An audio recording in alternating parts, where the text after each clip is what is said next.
श्री स्वामी समर्थ सगळ्यांचे माझ्या चॅनलमध्ये खूप खूप स्वागत। बघा, नुसतं श्री स्वामी समर्थच म्हटल्याने किती छान वाटतं ना, एक वेगळीच ऊर्जा शरीरामध्ये तयार होते। असं स्वामींचं वाक्य, भिवू नकोस मी तुझ्या पाठीशी आहे, ह्या वाक्याने पण आपल्याला किती धीर मिळतो ना। असं वाटतं आपण कोणालाच भीत नाही आणि प्रत्येक पावलावर स्वामी आपल्या पाठीशी आहेत असं नेहमी वाटतं। असंच एक आपल्याला संकटांपासून मुक्त मिळण्यासाठी किंवा आपल्याला त्रासांपासून, आपल्याला खूप त्रास असतो, कधी कधी खूप संकट असतात आपल्यासोबत, त्यावर उपाय म्हणून स्वामी समर्थांनी आपल्याला त्यांचा तारक मंत्र म्हणून हे छानपैकी अशी भेट दिलेली आहे। तर हा स्वामी समर्थ तारक मंत्र हा प्रत्येक स्वामी भक्ताला माहीतच असेल। मी माझ्या नित्यसेवेच्या व्हिडिओमध्ये सांगितलं होतं की तुम्ही रोज स्वामी समर्थ तारक मंत्र हा रोज म्हणा, सकाळ संध्याकाळ, किंवा तुम्ही युट्यूबवर लावा किंवा गुगलवर पण याची PDF तुम्हाला मिळेल। तर ह्या स्वामी समर्थ तारक मंत्राचं तुम्हाला तीर्थ कसं करायचं आणि त्याचा स्वतःसाठी फायदा कसा करून घ्यायचा त्यासाठी हा व्हिडिओ केलाय। तर व्हिडिओ शेवटपर्यंत पहा, म्हणजे तुम्हाला प्रत्येक गोष्ट लक्षात येईल। आता तारक मंत्र म्हणजे काय? तारक मंत्र म्हणजे संकटांपासून आपल्याला तारण्यासाठी स्वामी समर्थांनी दिलेला मंत्र।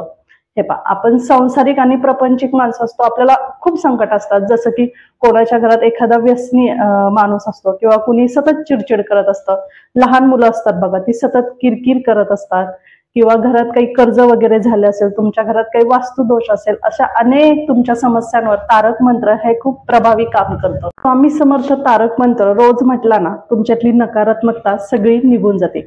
बघा, कधी कधी आपल्या मनात ना खूप नकारात्मक विचार येत असतात।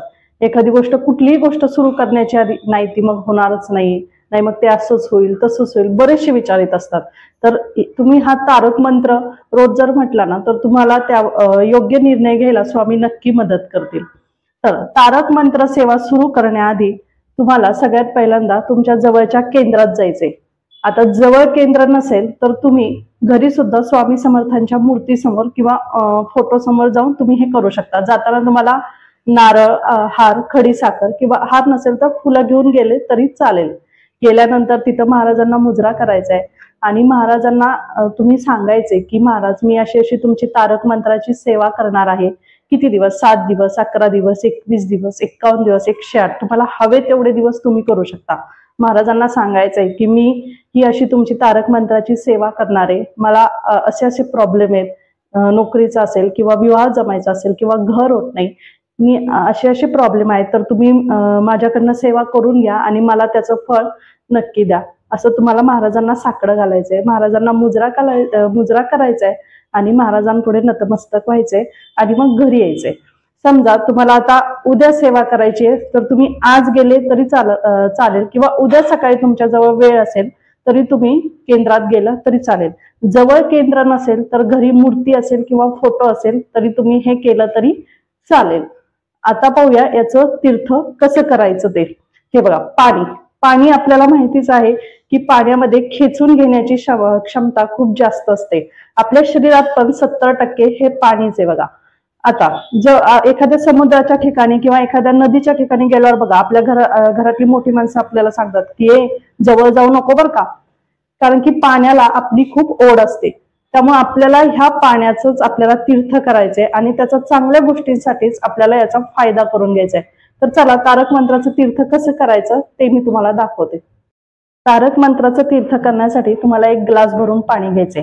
आता ग्लास तुम्ही कुठलाही घ्या, स्टीलचा घ्या, काचेचा घ्या, तांब्याचा घ्या, कुठलाही घ्या। तुम्हाला जर जास्त करायचं असेल तर तुम्ही तांब्या भरून सुद्धा घेऊ शकता। आता हा ग्लास भरून मी आता सुद्धा तुम्हाला दाखवण्यासाठी यात पाणी घेतलं नाहीये, पण करायच्या वेळेस तुम्ही यात पाणी भरून घ्यायचं आणि असा खाली पाट असेल, पाटावर हा ग्लास ठेवायचा। घरात सेवा सुरू करण्यापूर्वी आसन घ्यायचं बसायला, कुठलीही सेवा सुरू करण्यापूर्वी बसायला आसन घ्यायचं, आसन न घेता बसायचं नाही। मी नेहमी सांगत असते की आसन न घेता बसलं की ती सेवा भूमीला दान असते, त्यामुळे बसायला आसन घ्यायचं, दिवा लावायचा, अगरबत्ती लावायची आणि सेवेला सुरुवात करायची। ग्लास भरून घ्यायचा आणि असा हात ठेवायचा यावर, असा हात ठेवून तुम्हाला तारक मंत्र म्हणायचा आहे। तारक मंत्र तुम्ही असा हात ठेवून सुद्धा म्हणू शकता, किंवा तुमची ही 3 बोटे अशी बुडवून ही पाण्याला टेकली पाहिजे, चिटकली पाहिजे, असे तुम्ही बुडवून पण म्हणू शकता। पण सोपं असं वाटतं म्हणून मी तुम्हाला असं सांगितलं। असा हात ठेवून तुम्हाला तारक मंत्र म्हणायचा आहे। तारक मंत्र म्हणताना खूप घाई करायची नाही. निशंक होई रे मना, निर्भय होई रे मना असं म्हणायचं. म्हणताना नेहमी एका सुरात म्हणायचं. निशंक होई रे मना, निर्भय होई रे मना, प्रचंड स्वामी बळ पाठीशी, नित्य आहे रे मना. अतर्क्य अवधूत हे स्मरणगामी, अशक्य ही शक्य करतील स्वामी. ह्या तुमच्या स्वरात म्हणायचे. म्हणताना मनातल्या मनात म्हणू नका, ऍटलिस्ट तुमचं तुम्हाला ऐकू आलं पाहिजे असं तरी म्हणा. काय होतं ना, आपण ज्यावेळेस हे देवाचं काही म्हणत असतो किंवा तारक मंत्र तुम्ही म्हणत असताना तुमच्या वास्तूत जरी काही दोष असेल ना तरी तो निघून जाण्यास मदत होते. त्यामुळे म्हणताना शक्यतो तुमचं तुम्हाला ऐकू येईल असं म्हणा. सुरात म्हणा, खूप असं घाई गडबडीत असं म्हणायचं नाही. म्हणताना स्वामी समर्थ तारक मंत्र तुम्हाला 11 वेळेस म्हणायचं. आता ह्या सेवेचे काही नियम आहेत का? हो आहेत ना. नियम पाळताना सेवा शक्यतो तुम्ही एकाच वेळेला करा. सकाळी करायची असेल तर रोज 21 दिवस तुम्ही सकाळीच करा. 21 म्हणजे तुम्ही जेवढे दिवस करणार असाल तेवढे 21 दिवसच करा. 21 दिवस तुम्ही सकाळीच करा. किंवा तुम्हाला सकाळी खूप घाई होते, खूप गडबड होते की तुमचं लक्ष लागत नाहीये तर तुम्ही दुपारी संध्याकाळी पण करू शकता. फक्त 12 ते 12:30 ह्या वेळेमध्ये करू नका. तो दत्तगुरूंच्या भिक्षेचा टाइम असतो, त्यामुळे 12 ते 12:30 मध्ये तुम्ही ही सेवा करू नका. बाकी दिवसभर तुम्ही कधीही करू शकता. फक्त रोज एकच टाइम ठेवा. आता ही सेवा करताना तुमची जी नित्य सेवा आहे, रोज तुम्ही जी नित्य सेवा करताय ती सुद्धा चालू ठेवायची, ती बंद करायची नाही. ती सेवा केल्यानंतर तुम्ही ही सेवा करायची. नाहीतर मग ती थोडे दिवस बंद ठेवली मग ही चालू ठेवली असं करायचं नाही. तिसरा मी सांगितलं होता नियम तो की घाईत म्हणू नका. तुम्ही तुमच्या ह्याच्यामध्ये ट्यून मध्ये जसं तुम्ही रोज तारक मंत्र म्हणताय त्या ट्यून मध्ये म्हणा. चौथा नियम की तुम्ही नॉनव्हेज वगैरे काही खायचं नाहीये. ही सेवा जोपर्यंत चालू आहे तोपर्यंत नॉनव्हेज मांसाहार तुम्ही पूर्णपणे बंद ठेवा. अजिबात खाऊ नका. परान्न सुद्धा तुम्हाला घ्यायचं नाहीये. परान्न म्हणजे दुसऱ्याच्या घरी जाऊन जेवण वगैरे करू नका. आता हॉटेलमध्ये जेवायचं नाही का, तर तुम्ही जेवू शकता, पण तुम्ही तुमचे पैसे देऊन जेवा. दुसऱ्यांच्या पैशांनी तुम्ही जेवू नका जोपर्यंत ही सेवा चालू आहे तोपर्यंत. तारक मंत्र म्हणताना खूप घाई वगैरे करू नका. आता 11 वेळेस म्हणायचंय म्हणून खूप घाईघाईत करायचंय तर असं नाही. ते व्यवस्थित तुम्हाला समजेल आणि अर्थ समजून तुम्ही ते केलं तर ते तुम्हाला जास्त फलदायी बघा. आणि म्हणताना पण एवढं छान वाटतं ना, निशंक होई रे मना, निर्भय होई रे मना. म्हणजे किती छान वाटतं की स्वतःच्या मनाला सांगायचं, ती कुठलीही शंका घेऊ नको, कुठलीही भीती मनात बाळगू नको. असं किती छान वाटतं हा अर्थ. म्हणून तुम्ही अर्थ समजून तुम्ही ही सेवा केली तर तुम्हाला त्याचं जास्त चांगलं फळ मिळेल. तर अशी ही स्वामींची सेवा की बरेचसे आपल्याला प्रॉब्लेम असतात, त्यावर आपल्याला माहित नसतं की काय उपाय करायचा, कसा करायचा. तर हा तारक मंत्राचा उपाय तुमच्याशी शेअर करायचा होता. तर हा उपाय तुम्ही नक्की करून बघा.